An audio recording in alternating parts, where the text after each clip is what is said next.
We are live. We are live on the Jeff Nosing podcast. I'm your host, Jeff Lopes. Super excited to have on today Matt Brown. What is up, brother?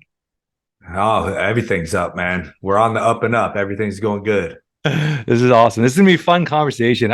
Usually when I bring on guests, I don't really do any research on their background. I want it more to be as natural of a conversation as possible. About an hour ago, I just literally went on Wikipedia and I was like, there's little things I was reading about your upbringing, stuff like that, that I had no clue of. I knew you as a UFC fighter. I knew like how badass, how tough you are, and everything you've done with your 13 knockouts. But it's so crazy, your upbringing and all that. So I want to get into how you got into martial arts, but also your how you got your nickname. There's so many stories there. So to start off with, Matt Brown, where'd you grow up, and do you have any siblings? Like, how was childhood? I grew up in a town no one's ever heard of. Last time I looked on Wikipedia, it had a population of 200. So no Wow. one's ever heard of it. It's in the middle of nowhere, about 2 hours from the nearest like big city. There's like smaller cities, that are closer, but about 2 hours from the largest city. Had two brothers, but it was nice, like I was in the middle of the three. But there's a lot about it that was kind of cool, man, that I kind of miss. Where you just go out in the morning and do what you want to do all day, and then you got to, mom tell you be home by the time the sun goes down, by the time the street lights would come on. That was the rule of the street lights. You kind of just do whatever you want, man, and just hang out. We kind of knew all the neighbors knew us, and it was very how would you say it, like the neighbors would punish me, like if I got in trouble, right? Like they see me do something wrong, they'd be like, go home, and I'm gonna tell your mom to ground you. So it was like just It was a very tight community. yeah, very tight knit and very very conservative, very down home. Yeah, so it was pretty cool, man. There was a lot of good about it, and then there was the bad about it too, where at least for people like me, I think most of us grew up kind of assuming that this is where we're going to be for the rest of our lives, right? Most people, like my dad owned a business. He owned a machine shop. My uncles owned businesses. One did horseshoe type stuff, or stuff for horses. One of them owned a welding shop.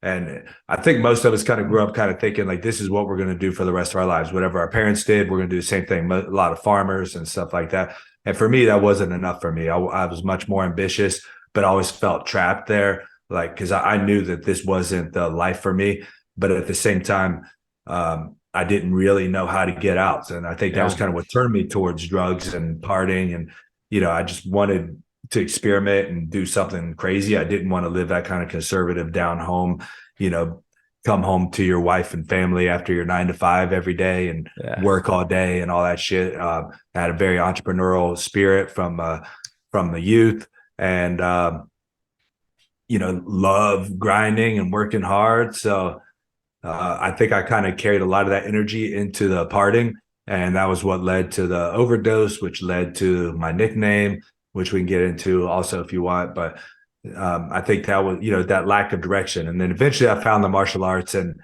found the direction in my life that I wanted to pursue. And that gave me everything that I've ever had, man. The martial arts is what saved my life. The martial arts is what's created me as a person. And it was the best thing that ever happened to me. And I've said it for many years now. Like, I married the sport, and I'm a martial artist for life, and I'm going to die on those mats one day. So let's get. I'm going to dive into it quickly behind there, a little backstory there. So you see that a lot. I mean, you see that a lot with small towns, even in Canada. You get a small town, kids are outdoors a lot. They're very mischievous. They don't have a lot to do, and drugs play a big part. These small towns, drugs are usually a higher part. Pregnancy in young women are a higher rate because there's not a lot to do, and they get themselves in trouble, right? So a small town like that, like, you wouldn't, I mean, from the outside, you think a small, wholesome town like that, you wouldn't think drugs getting into it, and hardcore drugs. You bet your weed or whatever, but hardcore drugs.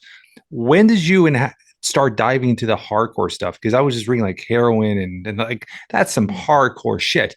Like, when did you start diving into it, and what period of age were you from when to when till you had that almost overdose?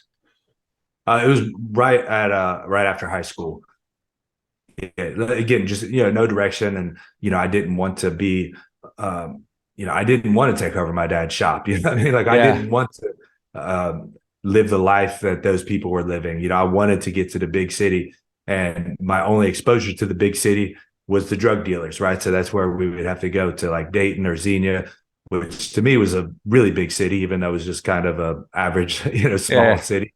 But to me, that was the big city, and that was my exposure to it. That's how I could get there. And did that lead to, when you get into martial arts, how did you push from that direction to martial arts? Was it something where you used to get in a lot of fights and then it kind of led into that Yeah, direction? It did, huh? So that's something. Were you yeah, ever in trouble with the law? yeah. Great question. Yeah, so I was in trouble with the law a lot. I actually just went over my record not too long ago because I'm considering being a firefighter, and they do a lot of personal history. So I had to go find all of my personal history, and I filled up about 2 full pages of, Wow. of criminal acts. They're all like small stuff, misdemeanors, like Yeah. a lot of drinking and weed and small things like that. Nothing major, but anyway, I forget where I was going with that. But yeah, it turned to martial arts because I got really fucking lucky, to be honest. So in this small town, there was one guy that he was sort of like that. I don't know, like fake sensei type guy, right? He The was ones that just touch you and you fall over. yeah, one of those guys, kind of, right? But he exposed me to the martial arts, right? So he had the VHSs of the UFC and stuff, and Yeah. I used to love Tank Abbott. That was my dude. I was like, he's one of us, man. Like he's a fucking bar brawler. Yeah. But I remember the first one I watched was when he got knocked out by Vitor Belfort, and I was like, oh well, he's one of us, but there's more to it than that.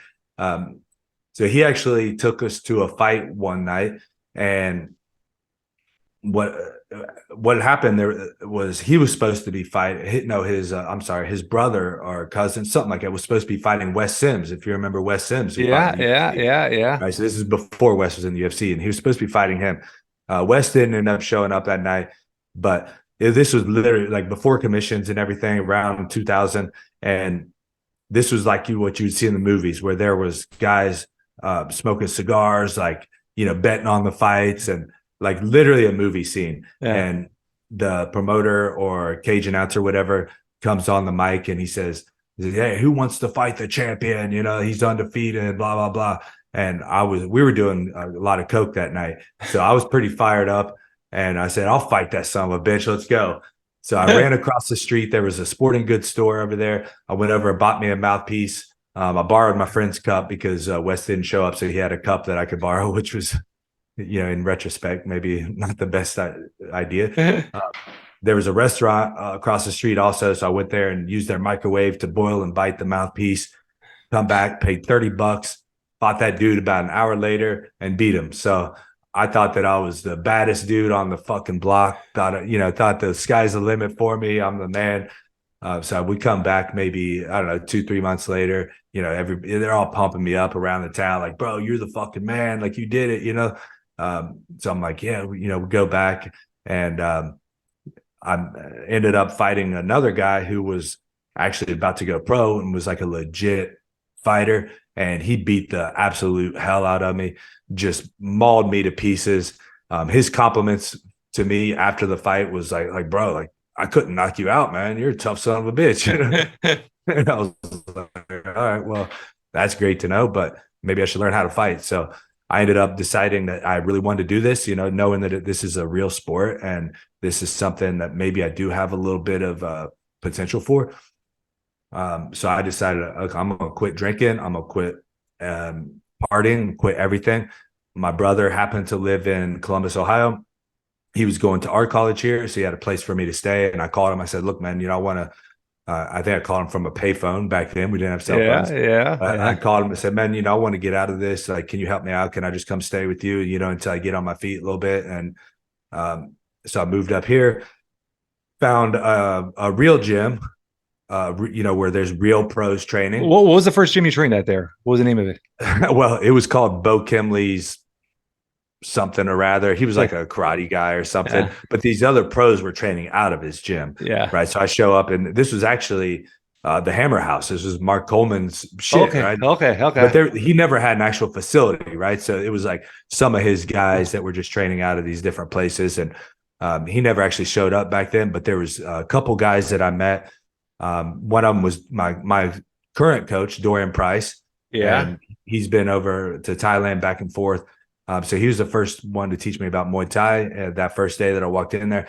But that first day I walked in there, these guys are getting ready for a real show. I think it was a IFL, IFC, something. It was a real show, in an arena. It was probably the IFL. That was huge with the teams. It wasn't the team Okay. that came later. This was long before that. I don't remember exactly, but a lot of the Militich guys were on it. One of them was fighting one of the Militich guys. I mean, Yeah. Lawler was on it, Tim Sylvia. Okay. So this is a big show back Yeah. in the day. I think maybe Shogun might have fought on it once or something. Yeah. But either way, it was a big show. I could look it up and figure it out. But the point is, these are real pros, right? So I go in there, and then that first day I learned what getting the shit beat out of me really was, right? I thought I got the shit beat out of me in the ring, but the way these guys toyed with me and tossed me around just opened my eyes. But I loved it to death, and I said, and that day was the last day that I ever questioned whether I'm going to do this sport for life or not. Like I always say, that day I married the sport, and I said, I'm not looking back. I'm going to do this, or I'm going to fucking die trying. How old are you then? 23. And you're 42 now, so you've been at it 20 years almost. Almost 20 years. Yep. Yeah, fuck. 42 Yeah. and you're still at it. You're just a couple of years younger than me. I'm 46. So Okay. you're 1980, 40, 81. Fuck. But you know what? I think there's a little bit of advantage. Like the fact a lot of my longevity in the sport, I think, comes from starting a little bit later too. Like I didn't really do athletic stuff in high school that much, so I didn't beat up my body in high school. I mean, the drugs and stuff weren't good for it, obviously, but it wasn't beating up my joints. It wasn't tearing up my back and my neck and all these things. Like a lot of these wrestlers come. The injuries are tons of injuries, especially you're saying with wrestlers, necks and traps and upper backs and stuff like that. How many amateur fights did you have before you went pro? I had like 16 total, counting the kickboxing.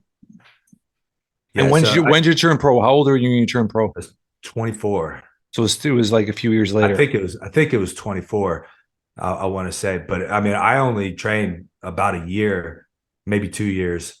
As an amateur, again, but it was just a different world back then, like 100%. Yeah. I mean, there was a lot of guys. There was guys. I know one guy who fought for the Hammer House, so to speak, right? Yeah. Quote unquote. I seen him at 3 shows: Friday, Saturday, and Sunday. Like he literally fought 3 days in a row. Like this is just the world we were in back then. Like, that's how guys would do it. We would just sign up. Like I fought in gas station parking lots. I fought in, bars. Like it wasn't always like a big show or anything. My first kickboxing match was a Sanshao match, and I didn't even know what Sanshao was. Like I thought I was doing a kickboxing. So match. In a chance at like a full actual ring where you could fall off. Yeah. Have you ever seen Sanshao before? Yeah. Okay, so you know what it is, right?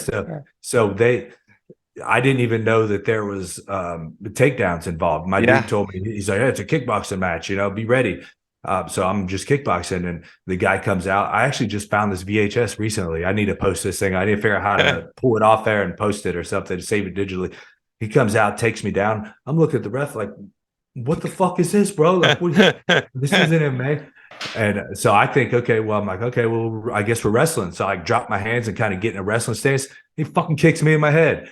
And I'm like, what are we doing here, bro? That's the old pride days, right? Kicks in the head and fucking like the rules are very limited there. So when you're looking at that, just for people to understand, and it's still, be honest, it's still not pro MMA athletes. I mean, you got a few now that are making crazy money, but compared to the other major sports, whether there's NHL, Major League, NFL, you're still not at that comparable level for a pro athlete, giving everything that you can to their body. When you look at yourself back then, just for the audience to understand, give our audience an understanding of what you got paid in these fights, these amateur, not even amateur, you get paid when you turn pro, like these little fights here or there. Were you making like 250, $500 a night?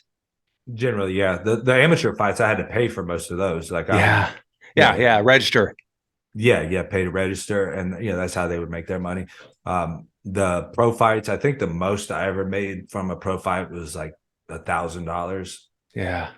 But I didn't care. Like, and I tell these amateur or low level pros today, don't fucking worry about the money either. Like, if you're No, it's a passion. like, yeah, man, if you're in it for the money, like, you're in the wrong sport. Yeah. Now, once you get to the UFC or Bellator or whatever, you build your name, build your brand, then you can start worrying about the money. But these low level shows, like, what the fuck, $1,000 ain't changing your life, bro. Like, go No. out there and take the fight, go in there, fight the best you can, get your name out there, get your brand. That's what it's all about, is building your name, your brand, getting the experience. And that's sort of people call it pro. Like, it's not really pro at those lower levels, right? It's more like a semi-pro type thing. Like, technically you're getting paid, but you're not making a living off of it. You're not really a pro until you're doing this full time, in my opinion. And I wish they would kind of figure out a way to make that more known. There's got to be better feeder leagues. I mean, if you look at every pro league, there's always a feeder league that you're making money and it's completely associated with that league, where it's like, this is the minors, here's the big show. Yes. You're getting paid at a certain level. There's a certain level of insurance and for your family. Like, there's got to be something where it changes in a way, but it's hard when there's only a few big dogs monopolizing the market, right? It's never going to be easy. It's never going to be easy, right? And obviously you're employed by one, so we're not going to talk about that, but it's not easy, right? As an athlete at your level, going in there and coming out, and we're going to talk about after concussions, and there's a lot of sacrifices you're doing, and your career could be a long career like yours, or it could be a very short career. You could go in there and 1-2 fights and you're done. And I've known that. I don't know if you remember Canadian boy. God, he fought at 170, then he dropped down to 155 and went on a rampage. And he was pretty much next in line for the title. TJ Grant, ring the bell? Yeah, it's Canadian. He was next in line for the title. And in training, just got a concussion. That's it. Never ever fought again. In training, had a concussion. And you think about it, like, he finally was going to get his payday, going to fight for the title. He was going to fight, oh God, what was his name? He ended up, I think he's still in Bellator. He's the guy that fought with a toothpick in his mouth, huge legs. Ben Henderson. Yes. He was going to fight Henderson, I think, for the title in the UFC. And concussion, and that was it. His done, career done. And I'm like, you make it at that. You had some epic fights. You're on a 5-fight win streak. You're doing amazing, and then so it could end like that very quickly.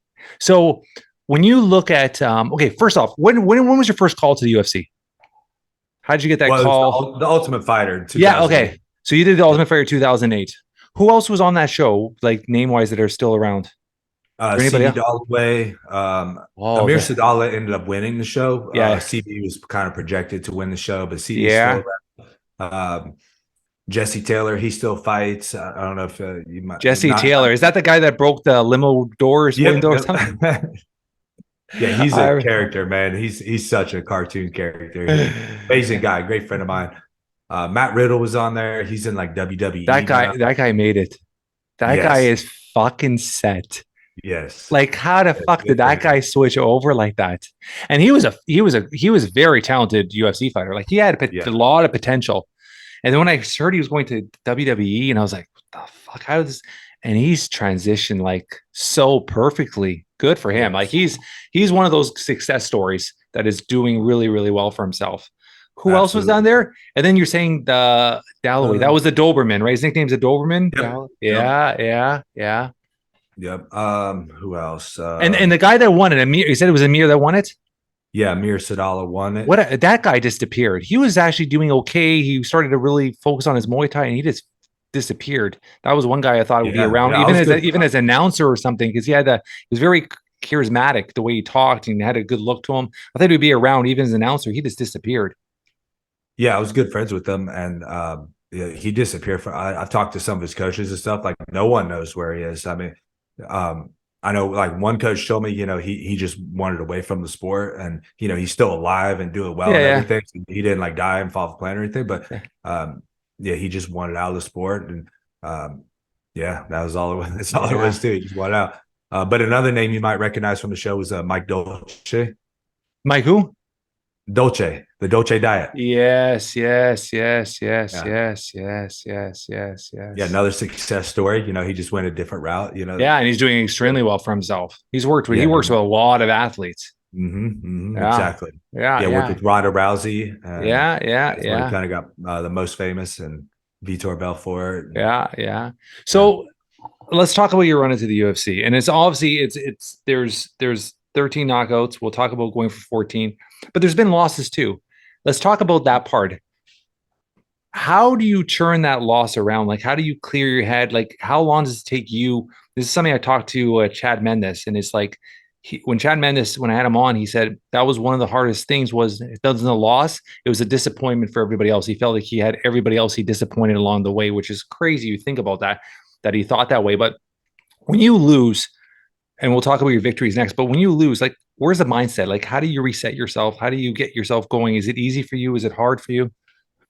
It's certainly not easy. I mean, it's a fucking terrible thing, man. Like losing sucks. Like it's the worst thing in the world, and you kind of feel like you let people down, feel like you let yourself down. And I don't think there's ever been a fight where win or lose where you don't think you could have done better. There's something else that you could have done, especially when you lose. You're like, dude, I know that I had it right there. Like it was right in the palm of my hands, and I let it go. But for me, the way that I've handled that for my whole career, and part of why it never has bothered me as much is again, the martial arts has saved my life. I always say I'm going to die on the mats one day. I'm a martial artist for life, so I look at every fight as a martial arts competition, and this is just a picture in time of where my journey is on that day. I'm blessed that I get paid for it, and I'm blessed that I've put in the time, and are thankful for my work ethic that I put in the time, and been able to reap some rewards out of this. So, I get a brand, I get some financial compensation for it, able to feed my family and shit. But ultimately, like when I'm out of this sport, when I'm, they call it retired, but when I move on from getting paid to do this, like I'm still going to be on the mats every day. I'm still going to be looking to improve myself. And that's why I say I'm going to die on those mats. Like I'm married to this shit, and this is what I'm going to do my whole life. So I can look at that fight as, okay, that's where I was on that day. Maybe if I would have fought him the day before, I would have kicked his ass, but he kicked my ass that day. Maybe if I would have woke up on a different side of the bed, you know, who knows, right? So Yeah, I've learned how to accept it without losing the commitment to the victory. yeah, So I can accept whatever happens. But from day one, when I accept the fight, I'm committed to victory. And I won't accept anything less for myself than victory. But if that happens, and if that's the way, whatever higher power or God or whatever, or the way fate works out or whatever, that's fine. I can accept that. That's where my martial arts was on that day. Let's go make it better. I love that. Love that. So, one thing about you, and I want to ask you this, and I've asked a couple other athletes. If you take, for example, a major league pitcher, he's on the mound, and if you see like there's so many movies you'll see this where the pitcher just zones out, and all of a sudden the crowd just quiets down, and they're just focused. When you're in there, one thing about you, I mean, I've watched a lot of UFC, I've watched a lot of fights in my time, and you see certain guys who go in there, and it's like they sometimes they have a fear in their eyes, or they just have that anxiety. You could tell they're in there. When you're in there, you just look like you want to kill somebody. You look like a damn serial killer. Like, where is your mind when you get in there? Like, do you zone everything out? Like, get in. I want to get into Matt's mind. Like, are you just angry? Like, you just want to hurt the person? Like, where's your mind when you're in there? Because you look. The only way you can describe it is like you're in a serial killer mode. Like, I'm here to defeat you. I'm here to beat the crap out of you. Where's your mindset when you get in there and when the cage closes down? Yeah. So it's like I was just talking about. It's all about accepting this is what it is. And if I die in here, that's fine. If he dies, that's fine. Like that's what we're here to do, is to try to kill the other guy. And I have to accept that that's the reality of the situation, and and I'm okay with that.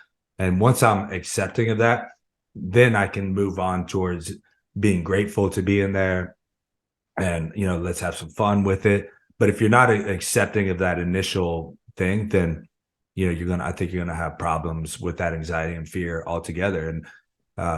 And that's kind of where I go with it. But I do a lot of self-talk practice, and I think that Yeah. that's something that is maybe skipped over a lot in this sport. Is like I'll do walkouts. I have a cage at my gym, and I'll do walkouts just by myself on Saturday night while everybody else is out partying or hanging out with their family and shit. And I'll put on my music, my walkout music, and I'll walk out and I'll practice that self-talk over and over again. Walk out 20, 30, 40 times. So my mind is already ready for what's going to happen. You've been there already. Exactly, 100 I times. love that. I love that. And I have a specific mantras that I say to myself, and it's all about taking control, right? That's what everything in this game is about. Like what outcomes can I control? Everything internal can be controlled. So if I don't practice controlling that, then when it goes in there, you're not going to have control of that, unless there's a lot of guys, that are just inherently good at it, right? So some guys don't need to practice it. They're just naturally good at it. Like John Jones, I don't know if he practices that. Like he's probably very good at it naturally, and has that self-belief naturally. And one of the things Sorry, yeah, I think everybody in one way or another has to. You always hear, and I actually know. I had an interview with a gentleman that was Coach Kobe Bryant, and he actually talked about how, for example, Kobe Bryant would be in the gym 3-4 times a week doing like basic just steps side to side and just in yes, visualization, like hockey. There's a player for he's passed away now, a Hall of Famer named Guy Lafleur, and he's played for the Montreal Canadiens. And they said he was back then, he was a smoker, like NHL hockey. Nowadays, these are pro athletes, but this guy used to smoke, go to the arena 2 hours before anybody would show up, sit in the stands, smoke a pack of cigarettes, and visualize the whole game. And this is going on 30 years ago. So I think in one way or another, to be at that level, you have to be able to put yourself in that situation. I love what you said too. Control the controls. That's something I talk about all the time. Like a little 2 seconds history on myself. Like don't smoke, don't drink, super healthy, work till 5 times a week. In November, I got diagnosed with cancer, and my life went upside down. I got 2 kids, but it was November 23, November 24. It was automatic. I just flipped the switch. Mentally, I'm a very strong person. I said, control the controllables. And I took action, and my diet, my supplements, and now, knock on wood, I'm cancer free and I'm doing amazing. Did a surgery, but it's control the controllables. And I love you said that, because if everybody, doesn't matter what you do in a living in your life, if you could control the controllables, which is all we could do, and that's all you focus on, everything else will fall in this place. yes. So I don't know if you say mentor, idol, whatever, is Musashi, right? Like that's the guy that I probably study more than anybody else. And all of his stuff is very simple, but it goes way, way deeper, just like the Art of War, right? It's like very simple to read, but there's so much depth to it, right? So you have to read between the lines. And one of the things that he said that kind of changed my whole life, that was very profound for me, literally changed my whole life, was that everything is within. Yeah. Right. There's nothing outside of yourself that's going to make you bigger, faster, stronger, richer, better. It is all within. Yeah. And it goes right to like controlling the controllables. You can control everything within. You cannot control the without.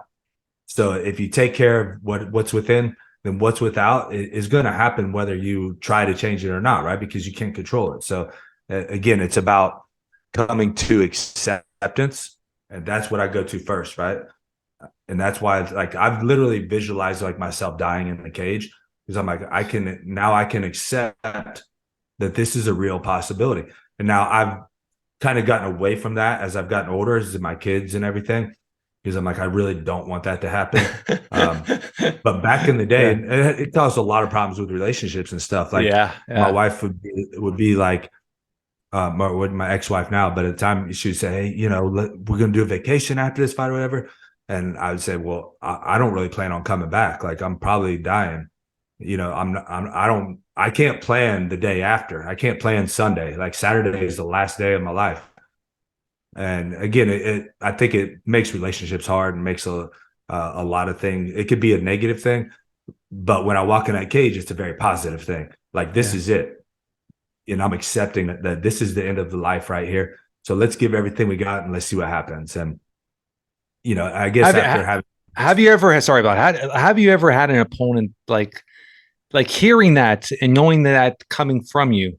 I mean, that's gonna scare the shit out of somebody going in the cage with you, knowing that you're gonna you don't give a shit if you come out alive or dead, right? So I mean, right. have you ever had conversation with your opponents before or after the fight about that? I never have. Yeah, never talked to them before. Like I don't Yeah, have anything to say to them. They're my enemy, and is as much as I come across as kind of a mean or intense guy or whatever, which I can be and am a lot of the time. I don't. I can also, once I start talking to someone, like become very friendly with them really easy. And I don't want to be friends with the guy. I don't want to like him. I don't want to. I don't want none of that shit. What I want is for him to be more robotic, right? I see a human with two arms, two legs, and a head, yeah. and I have to tear that into pieces through violence. Have you ever had to fight somebody you know well? I did, yeah, yeah. I Who fought. was it? Actually, Amir was the first one time I ever fought someone because we were bunkmates or roommates. I'm sorry, in the Ultimate Fighter house. We were on the same team, and we trained together all the time. And then I had to fight him. And that was the first one, but probably the one that was the most consequential was when I fought Mike Pyle. And so he was a late replacement. It was like 4 or 6 weeks. He had time trained, but I was supposed to fight Thiago Alves. Alves pulled out, and they called me and they said, "Hey, you're going to fight Mike Pyle." And I was like, "Well, I don't want to fight Mike Pyle. He's my friend. Like we played video games together online all the time, and we'd actually train together a lot. And he beat the shit out of me in training. So, Yeah. on one hand, I'm like, well, I don't want to fight him. He's my friend. On the other hand, I'm kind of like, well, I don't want to fight him because he also beat the shit out of me. Like he's like a lot better than me, and he taught me a lot of things too. Very talented guy. So Very that talented. was, bro, extremely, extremely talented. No one has any idea because he wasn't as good when the lights came on. Yeah. And that was the one thing that got me through that. I knew that when the lights came on, I was a performer and he wasn't. And that was actually one of the first times with that fight where I was accepting of the outcome. That was a huge revolution for me in that fight because I was like, I know what's going to happen if he comes out and fights me the way that we trained together. He's going to beat the shit out of me, and like I'm going to come out with broken orbitals and broken jaws and broken arms, and like this is going to be a fucking bad night. I'm going to the hospital. But if I go out there and accept that and I perform at my best, I can't control him, but I can control myself. So if I go out and control myself, what they say, the luck favors the brave, right? Or fortune favors the brave. Yeah. Yeah. Right? So I have to go out there, be courageous, be brave, step right in front of his face and throw some fucking heat, and let's see what happens. And that's what I did. And I ended up beating him pretty quickly. How did that, was that bittersweet after? Like, how did that feel when you got back to the dressing room? That was tough, man. Like both of us talking to each other. I was like, man, I like you. I hate to do that too. Or even like my last fight with Corey McGee, like me and him, we'd hung out some. We weren't like close friends, but it's kind of the same thing. Like, but again, this is a cutthroat sport, man. It's lions going in there to eat, and the way I look at it, it's like there's a bag of money outside the cage, and the one that walks out is the one that gets it. So this is for my fucking family. I'm putting food on the table doing this. So I'm coming for fucking blood, man. Whether it's gonna be you or me. And sometimes it's them, right? Like I've got some losses on my record, but I'm okay with that because I'll come back and the next guy's gonna fucking pay for it. You're one guy we talk about it all the time. And it is way before even you're going to be on the show. The guys in the office, I mean, they're all MMA guys here, and there's certain guys you'll see in the UFC and they'll fight once, fight twice, and you're like super talented, but they're cut after 3-4 fights because they may have a 2-2 record, and it's like you're one guy. You could have the worst record and no one's going to cut you because you're so entertaining. You go there to fight, and like fans want to see that. Like you're what fans pay a ticket to watch, which is pretty amazing. I'm going to ask you one quick question. And I'll tell you why I'm asking you. How's your experience in the house? Like, and why I'm asking is, one of my friends, actually, I coach business wise. I coached him, and he's one of my just really become really good friends. Is Elliot Marshall, and Yeah, he yeah, I was in know the Elliot real well UFC, too. and he says that was the worst experience he ever did. He goes, they could pay him any money in the world, he would never ever go back to a reality show. How was your experience there? Was it really hard to be in that house with all those guys? And he said, like they put you in situations where they put a lot of booze and they get guys starting up. They want to get those arguments. Like, how hard was it to be in that house for? Is it 8 weeks or 6 weeks? 6 weeks. I'm Okay. friends with Elliot too. He coached me for a little bit. Worked with him for a Oh, little yeah, while. Yeah, we're he's still incredible. I just talked to him 2 days ago. He's such an incredible guy. very cool. Yeah, yeah. Me and him are still close. So I fucking loved being in the house personally. You did, Like, huh? yeah, I was like no cell phone, no TV, just train, get all the free food. I fucking loved it. Now, to be fair, when I ended up losing to Amir, who won the show, and I broke my ankle in the fight. There was about 2 weeks left. So now I have a broken ankle. I lost, and now I can't. There's nothing to do. So that last couple of weeks sucked, and so a lot of the guys had lost. So a lot of them were starting to drink a lot and fuck up the house and do stupid shit. So in that sense, that part sucked. The first 4 weeks were fucking amazing. I loved it. That like I would go 100 times because I love just being in that zone where all you're doing is training, eating, and sleeping, and that's like a dream come true for me, man. Now I was single at the time too. If I had kids, that would have been a completely different issue. But I mean, I did have a girlfriend, but it didn't bother me at all. I fucking loved it, man. How much? I don't know if you're gonna be able to answer this or not because you might not even know. But how much more do you got into this? How many fights do you think you have left in you to give it everything you have? Or are you still right now? You're still feeling like a 25-year-old and you're gonna go as long as you can. I feel like I still have a lot more in me. Okay. Okay. It's not a question of what I have in me because I have it in me. I got Yeah. I got a lot more in me. I think I could probably get to like 50, to be honest. Like I think I got another 10 years. Um, but it's not a question of mentally and physically what I have in me. It's more time in the day where my kids are getting older, so their How schedules are how getting how how old busier. are your children? I have twins that are 12 and a girl that's 7. So they take a lot of time and energy out of me. I do own my own gym now, and it's doing well. I got some other things that I'm building, like some online courses and some educational stuff, and that's sort of my goal in the second half of life is to give back. My first half of life was really like taking in everything, and I don't consider this sport selfish. I think that's a poor way of looking at it and a poor language to use. But it is more self-centered. And we could talk about that too. I think that's an important thing for young fighters to understand. It's only Let's talk about selfish. talk about that. Talk about that quickly. It's only selfish if you make it selfish, right? If you make it all about you. But if you are taking all this stuff to be at your best, then like that's what your children and your family should expect from you is to be at your best. So my objective as a fighter is to show up at my best every single day.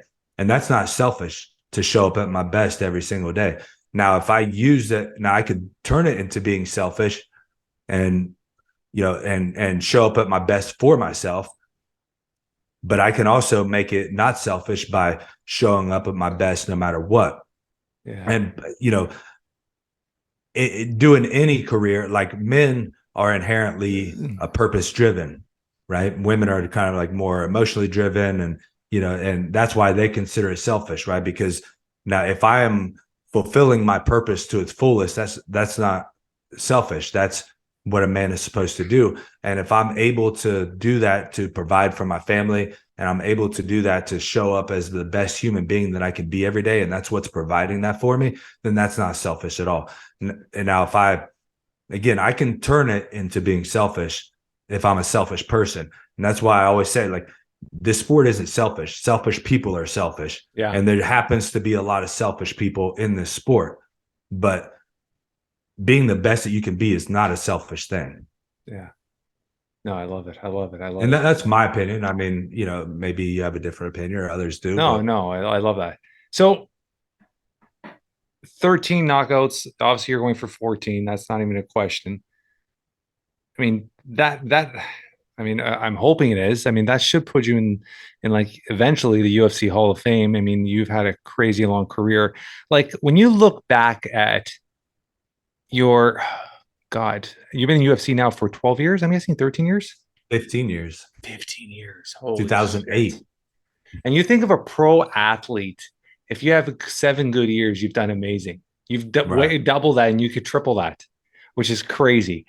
So when you look at your career, you're obviously leaving everything on the table every time you go out there. What's your most memorable fight so far? Definitely when I fought Eric Silva, because it was in Cincinnati. I was the main event. He was there wasn't official rankings back then, but he was considered like a top 10 guy and a Yeah, huge prospect that was going to be going towards the title and yeah. everything. And it was kind of me or him at that time. And the nice thing, so it was local for me. So with the main event being the main event, my entire family, there's more family there than at my family reunion.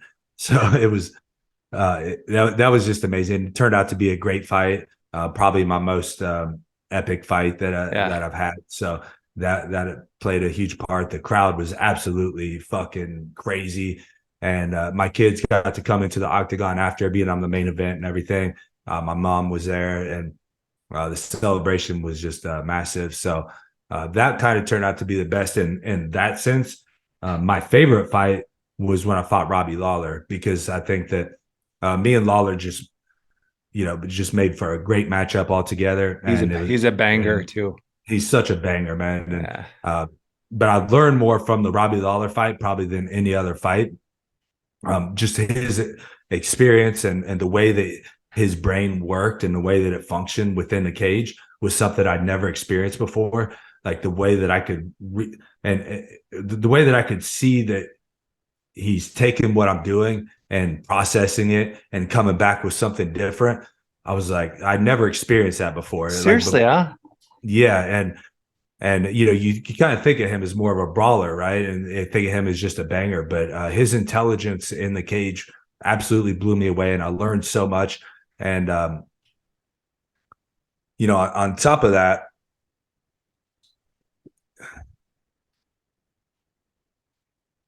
I lost my train of thought there, Yeah, but but you're talking about Robbie Lawler. I mean, yeah, yeah, it's yeah, what he taught you. It's crazy because when you think of a guy like that, most people think he's a brawler, like you said, but for his longevity of his career, he has to have a different element himself. So I love that you said that because he's obviously it's so crazy in that speed, in that moment, being able to.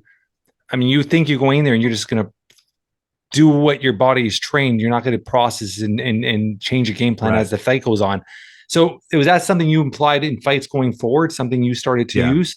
Yeah, huh? It's Yeah, pretty yeah. Again, awesome. I learned more from that fight than any other fight, and that's where I was going. Was that the last thing that I learned a lot was he was the first guy that I ever hit with everything I got, rocked him, knew that one more hit and he's out, and the guy he didn't smile at me, but he kind of gave me a little like yeah, you got me, but I'm gonna figure that out, and you're not gonna do it again. And it slowed me down a little bit because now I'm thinking like how are you taking that? Because everybody that I'd fought before, when I'd hit them that hard, their entire mental processes start shutting down, and Yeah, his yeah, went up, which is and crazy. that was what really threw me off a lot in that fight. And again, I learned so much from that fight, man. He's just a brilliant guy, and he doesn't. I didn't expect that out of him. We did like a whole media tour and everything, and he never spoke that brilliantly. He doesn't speak like profoundly about things. He No, huh? doesn't kind of come across like he's a big thinker and all this. And Yeah. my dude, we're just gonna fucking brawl, man. It's gonna be all blood. And he's like, no, I'm gonna use my ring intelligence and brains to win this fight, and he did it. And I mean, I would argue that I won the fight. I think it was a very Very, close very fight. close fight. Very Yeah, close fight. yeah, Very, and I very think I close. have a strong argument to make that I won that fight. But um, either way, But it was a great fight either way. yeah, yeah. So Let's talk about, I mean, concussions. Um, have you ever like sat back and be like, okay, like these fights, I had concussions on these fights, or I haven't had like, is this something that you process and think of? Because obviously, I mean, you're young, you're in your 40s, you're hoping to be around for another 40 years, 50 years. Like, is this something that you process and think of in the thing, especially the way you fight? Because you're balls to the fucking wall. Like there's no limit to what you do. Is there something that you process and think of on a regular basis, or something that after the fights you think of? Like, how does this all how does this go with your mindset with concussions? Again, I'm accepting of it, right? That's where it all starts. Like Okay. I'm accepting that this is part of what I've chosen to do, and that is a risk. And again, it's about acceptance first. But there's only one fight where I had a legitimate diagnosed concussion, and I knew that I had a concussion. Is when I fought Johnny Hendricks, and he got a takedown within, I don't know, the first minute or whatever, and it concussed me. And I remember like standing up in between rounds and the whole room spinning, and in my head, I'm thinking like, dude, I have to find my corner and walk that way. And usually I would pick, of the three images that I see in my corner, I'd pick the center one and just walk there, right? And so I knew that I was concussed pretty bad in that fight.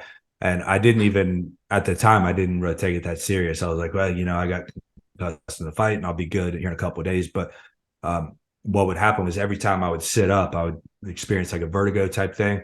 And I think one time in the middle of the night, I woke up to go pee and I just fell over and I couldn't find my way back up. And my wife at the time, she was like, you got to do something. You got to go to the hospital. Right? So I went to the hospital, ended up doing the whole old school concussion protocol where you sit in a dark room for 10 days and, no bright lights, no noise, all this. And, my kids are downstairs playing. I'm like, this is fucking miserable, man. It's the worst thing ever. So I went through that. And then when I moved out to Denver, when I trained when I was training with Elliot, like there was a concussion doctor out there, Dr. Chad. I can't remember his last name, but and he gave me real concussion protocols, like the stuff that you're actually supposed to be doing. But yeah, so other than that, I don't think I've had a ton of serious concussions. I think that with my fight style, people kind of assume that I probably get hit more than I do, but I haven't been hit a ton, to be honest. And you said that concussion was from a takedown, so it was a bang your head off the mat? Exactly. Yeah, which is most of the times. Like the concussions come in like odd spots. Like I've seen guys get concussions where they're going for a takedown and their head hits the knee or something like that, where their neck snaps back, right? So it's weird how some of the concussions happen. They're not even from a punch, it's just from the snapping of the neck, right? Interesting. Exactly. And I'm actually part of a Cleveland Clinic study. I'm going July 1st actually to re-up on it. And I think it's like 800 combat sports athletes that they have in this study. They've been doing it, I want to say at least like 10 years. I've been going out there every couple of years, and we do like cognitive tests. We do like a brain scan, all these different things. And the last time I went, which was a few years back, I think I've missed a few years, but the last time I went, it was pretty fascinating because my scores had actually improved from the first time, which was amazing. And they're like, yeah, you're like in the 1% of people that, their scores improved. And now there's certainly a lot of things that could happen with that, right? Could just be the day, like you got better rest that night, a lot of different things. And that's why it's a long-term study. But I'm going back again and we'll see where my brain's at now. And, so I do keep track of it and I do think about it. And when I get hit hard, occasionally, in training is probably where you take more shots than in the cage, to be honest. If I do feel like I might be concussed, I do follow a protocol of I'll do a keto diet for about 2 to 3 weeks. And, I don't know how great the research actually is on that, but I've had some doctors tell me there's good research on it. The garbage that I've read on the internet says, you never know what you get on the internet, but there seems to be a lot of good effects correlating to helping for TBI and things like that. So it just cleanses your body. Like since November 23rd, when I found out I had cancer, I'm on a moderated, like I'm pretty lean right now, but I'm on a moderated keto Mediterranean diet. And it's, there's so much benefits to it, right? There's so much benefits to it, especially if you do it properly. I mean, you can moderate with like 15-20% carbs in there, as long as they're good carbs, like sweet potatoes, yams, other stuff. But it's there are a lot of benefits, a lot of benefits. I've never Now, heard about the. I've heard some benefits for cancer where it's harder for the cancers to grow and stuff. So you've been doing it like for specifically for Six. your I've been cancer. on it. I've been on it since November 23rd. The day I found out to start the next day. I haven't had a cheat day for 7 months. But if you see pictures of Nice. me, I'm shredded. I'm 46 years old and I got a six pack. Like when you eat so clean, you feel like you feel amazing. I'm sleeping better. I'm For eating sure. better. You have more energy. You feel better. So the diet is a huge fucking part of anything we do, right? What do you put in your body is a massive part. So I never heard about the concussion side of it, but it's very interesting. I'm gonna look into that. But I So do know I there's know a lot of like benefits. they've done some mouse studies or rat studies or Yeah. whatever where it did help for TBI. And I always like to be careful with anytime I talk about this. First, I'm not a nutritionist. I'm not a scientist. Second, I don't promote the keto diet for anyone other than for medicinal use, right? Like you're using it for medicinal uses for your cancer, and I'll be using it um, in spots Yeah. for specifically for concussion. Whether it actually even helps for the concussion, I don't know for sure, but it's worth a try. Yeah. It's not a big. I enjoy the diet, so it's pretty easy for me to Yeah. do. But Yeah. I always like to be very careful about that because people kind of mix your words and start thinking that you're telling them this is what they need to do. When This, I'm a huge believer that, but not even believer. I mean, it's pretty factual that like a healthy diet means you're in a caloric deficit. Period. Right? Like you could yeah. eat fucking Skittles all day in a caloric deficit, and that's going to be a healthy diet, Yeah. healthier diet than a lot of the garbage is spewed out there. So I Yeah. always I always like to preface with that anytime I talk about Do dieting. you do you fast or intermediate fast at all? No, now only when I do the keto, like just to help get into ketosis faster.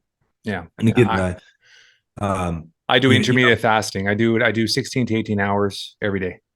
nice, Yeah, nice. and but your body gets so used to it. I give myself a 7 hour window to eat, give or take, and I still have my 3 meals. I still eat everything. Mm-hmm.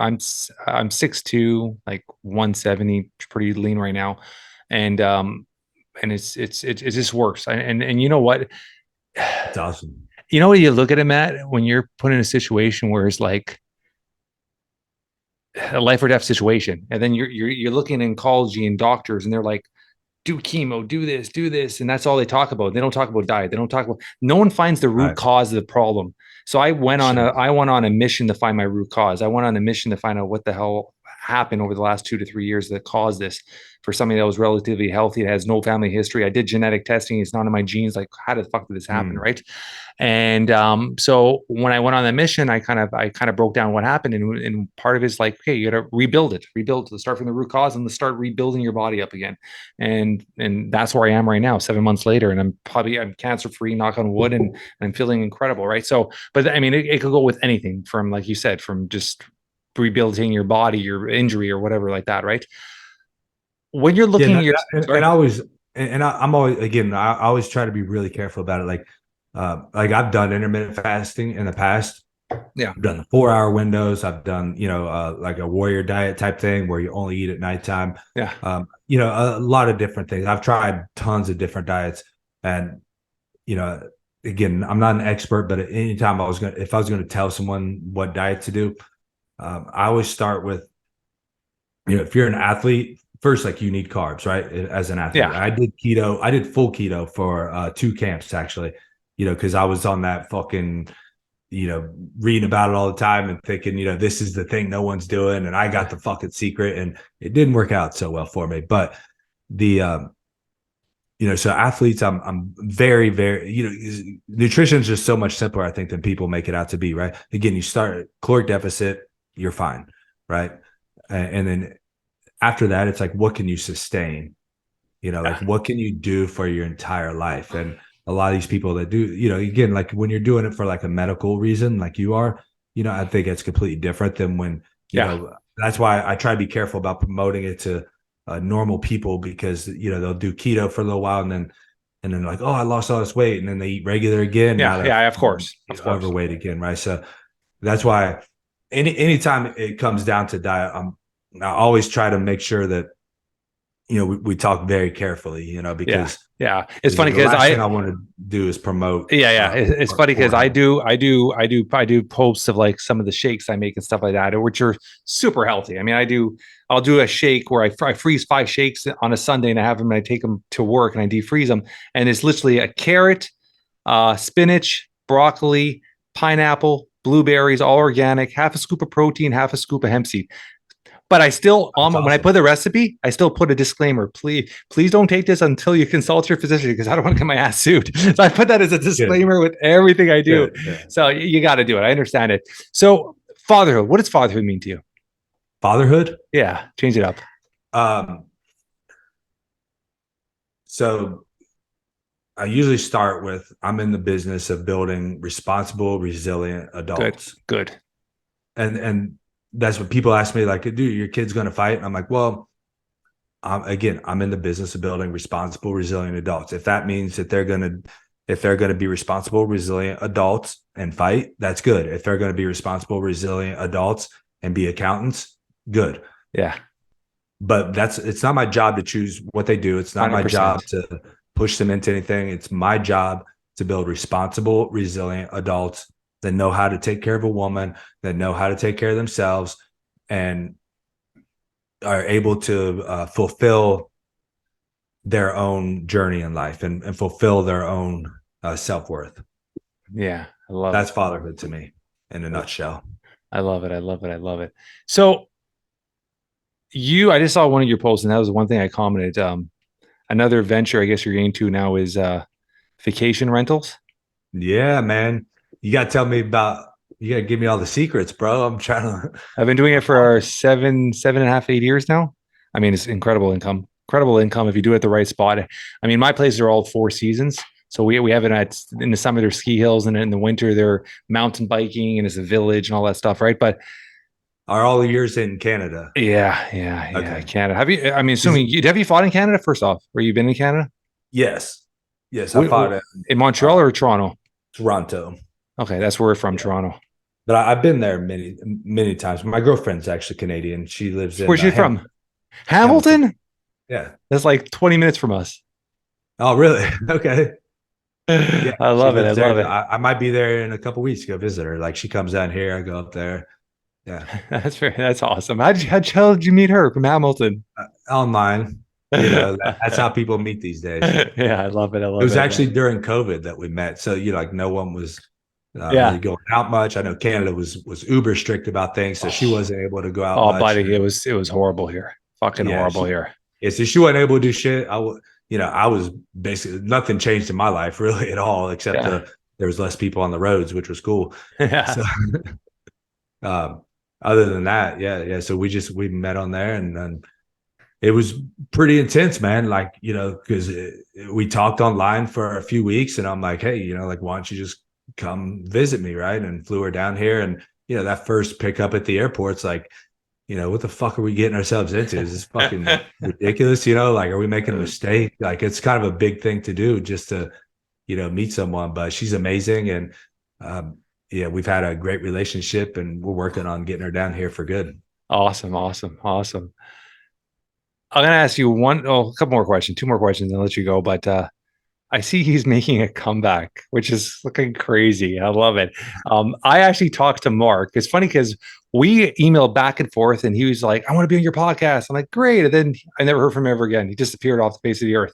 And this That's is cool. and that was like a few months back, and I'm like, interesting. And then now I guess I just saw his post yesterday that he's got a celebrity boxing match. He's doing now. Dude, is he training at your gym? Yeah, mostly. Yeah. He trains at my gym. He's in there like all the time, just punching and hitting the bags. Yeah, it's pretty amazing, man. And, a lot of people are going to kind of talk shit about it, right? Because of his age and everything. But he's fighting an older guy. Yeah, I had And, nothing to and, say to and, that. I just and he's a legend, man. He's a fucking yeah, legend. for one, he's a legend and all that.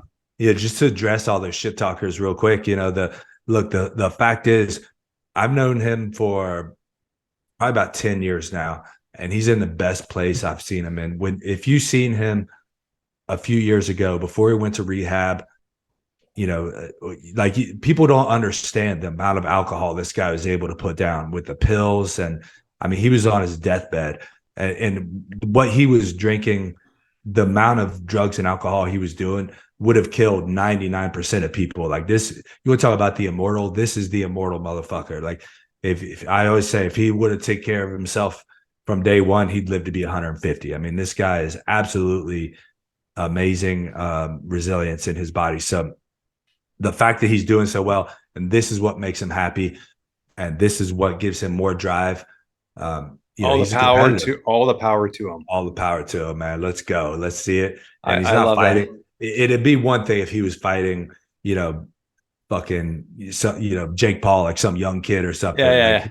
He's fighting an older guy that, has been through a lot of shit too. And they're going to have fun in there, man. That's what it's all about. I love it. I love it. I love it. I mean, it just is that redemption story. And that's why I wanted him on my podcast, is that the redemption story of sobriety is it's so beautiful and so strong and so powerful, right? And so many people his story, if taught right and his story is passed right, it could help a lot of people, which I think is so special too, right? I mean, a lot of people could look at him and for inspiration, right? At any age that you could turn around your life, right? Which is pretty amazing he's doing. And I think that's one of the big key points there. At any age, like he's almost 60 years old. He's 57, I want to say. He's got the abs coming back in. Good for him. Abs coming back. I mean, I think people a lot of times feel like they're too old to change, right? Like this is it, right? Yeah, bro. Don't accept. Don't accept it, man. This guy is just, it should be an inspiration to everyone, man. Like what an amazing story that he's had. And I can't wait to hear him on your podcast. It is going to be a great one. So quickly, let's get back to the last thing and then we'll end it off. When did your interest for vacation rentals and properties and all, like, how did that all start? It just came to your plate, or like, how did that all start? He's funny, man. I was actually interested in it probably like when I first heard about Verbo in like 2010 or 12 or something, like many years ago, and kind of never pulled the trigger.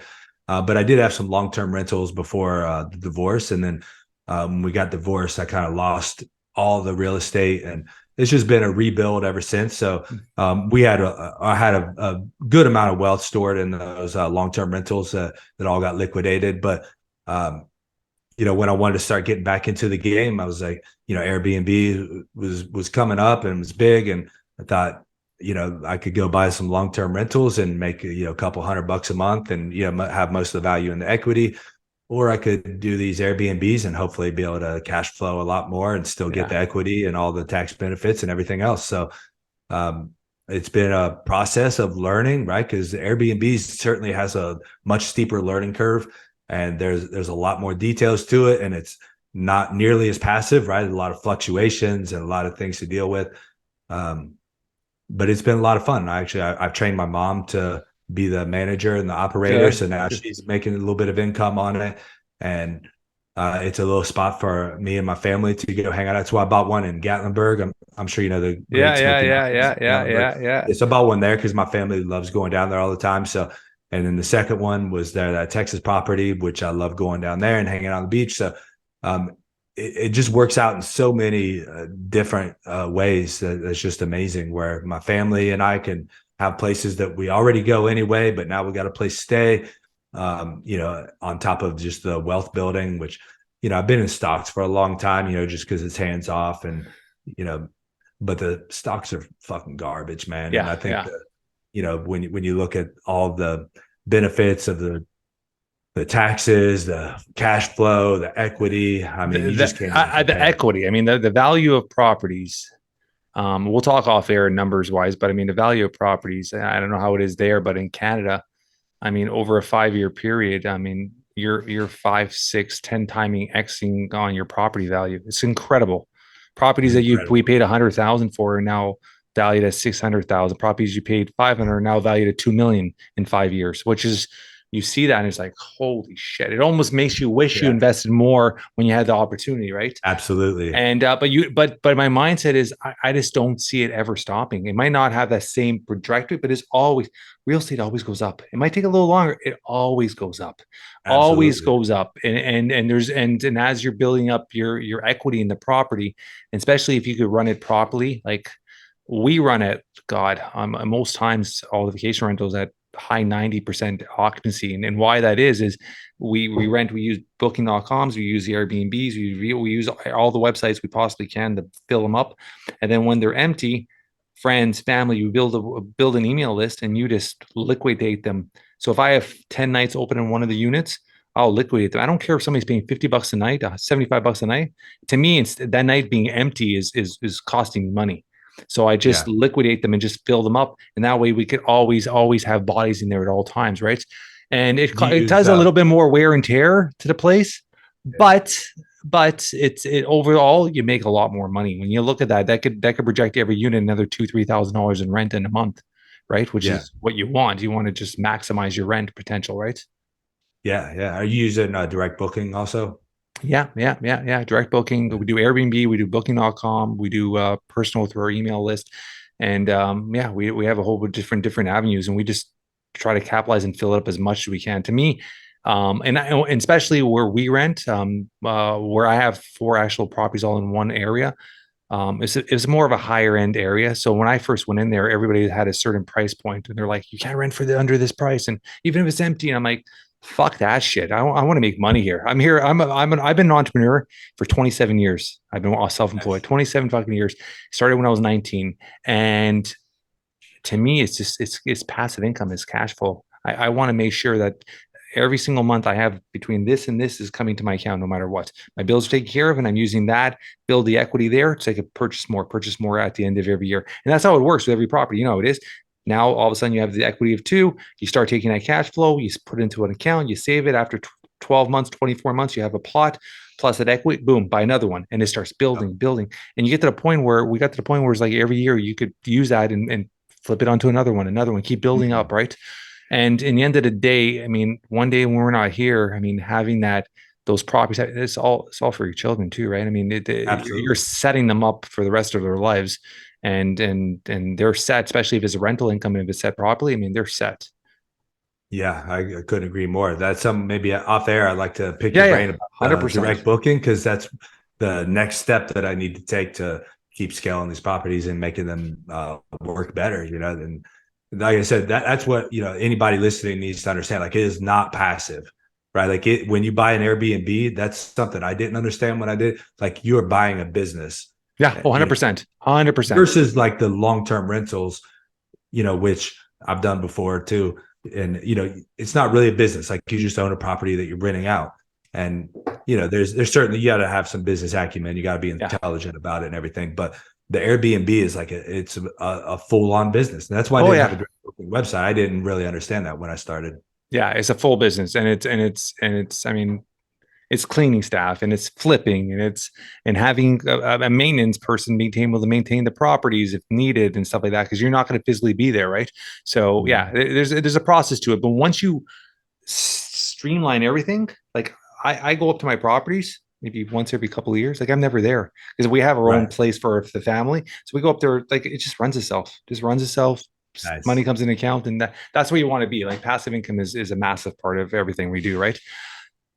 Where could our audience get a hold of you if they want, see you, get you on other podcasts? Like give them all your links and all that. Do you have your own website or just through social media? I don't have my own website. I'm going to be building it soon because we're Okay. going to be building a lot of online courses. Okay. That's sort of the next level. Like I said, my next path in life is to be giving back a lot more, and that's the way I can reach the most people through online education. Yeah. What I do and what I know the best, which is MMA, all martial arts. So that'll be coming soon. Working hard on it now. It's a lot of work. Who would Yeah. have thought? But everything that's a lot of work, there's a reason why it's a lot of work because it pays off. So we'll be doing that. In the meantime, social media, I am the Immortal, Twitter and Instagram, Facebook, the Immortal Matt Brown. And then of course I have my own coffee brand, Okay. theimmortalcoffee.com. We didn't even talk about that. So I saw that. When did you start that? Let's talk about that for 2 seconds. When did you start that? I think that was 2019. And Yeah. where did your like? It's a business that's a lot of. It's funny because you're seeing a lot more independent brand people starting brands now, but 2014, you got your top dogs in that industry. Like, what got Yeah. you to start doing coffee? Were you just a passionate coffee. It's funny because Elliot Marshall is a passionate coffee guy. Yes. Yeah. I So sent him coffee. you do, huh? Okay. So where did it all start? Where did that passion start? Actually, Elliot was a part of helping that start. Seriously? Funny enough. So me and him and a couple other guys, we were coaching Ultimate Fighter with TJ Dillashaw. When Okay. TJ was a coach, we were assistant coaches. He brought us out there. We're all staying out there. And in the mornings, we're waking up to go get coffee. And I'm like, bro, just go get some fucking Starbucks. Like, what are you doing? And they're like, they're searching for the best coffee place around. I'm like, bro, coffee's coffee. Let's just go. They taught me about coffee. It was Elliot and Daryl Christian and TJ were the main guys that all taught me. And I went and we got some real coffee. And I was like, dude, this is fucking tremendous. I got, not only does it taste better, like I feel better. It's just the whole experience is better. So it just coincidentally, maybe 6 months, 8 months later, my friend, he had a coffee business in Florida and he was sponsoring me. And he said he was having some trademark issues, and he said, I'm going to have to get a new name for this. And he said, what do you think about the Immortal coffee? And I said, dude, I think it has a fucking good ring to it. Let's do it. And yeah, so we just partnered up and ran with it ever since. I love it. I love it. I love it. I love it. So do you distribute in actual like retail locations? Is it all online? Just our gym is the only retail location right now, but we do a lot of wholesaling where we do to actual like restaurants and stuff. Yeah, to restaurants and coffee shops, and we do a little bit of white labeling, and then we mainly just sell online though for the actual product itself is our main source of revenue. Very, very, very, very cool. And what's the website for that? theimmortalcoffee.com. Okay, I'll put that on all the show links. If you know anything about coffee, it is premium coffee. So do you know anything about how they grade coffee? No, go tell me. Okay, so my business partner has taught me about this. So there's 3 different grades of coffee. There's like 90 and above is premium, and then there's whatever the intermediate is. I forget the other names, but there's like. But how do they grade it? So they actually have coffee tasting, just like wine tasting. Yeah. And again, the name's not coming to me what they call it when they do the tasting, but there's an actual name for it. And they just sip coffee, out of spoons, whatever. And they do these taste tests. Awesome. And, there's these expert coffee tasters, because apparently coffee is actually the most diverse flavor on the planet, like even more so than wine. Right. Yeah. And so they do these coffee tastings and they grade it. And we only get premium, like 90 and above coffee. So it really is like, I don't try like toot my own horn. Like it is actually like really, really good coffee. If you're looking for, just something to have some caffeine in it, like, there's a million brands out there. Yeah. But if you want the best caffeine, the best rush, and the best flavor, we got you covered at the Immortal Coffee. Do you guys ship worldwide or just through the US? Mostly worldwide. We ship to Canada. Like there's some places, I guess like we're not shipping to Nigeria and stuff like that, but Australia, Canada, UK, places like that. Yeah. Awesome. I'll put everything in the show notes. And we'll when we get off we'll have a little conversation too quickly, but this has been awesome, brother. I appreciate you coming on.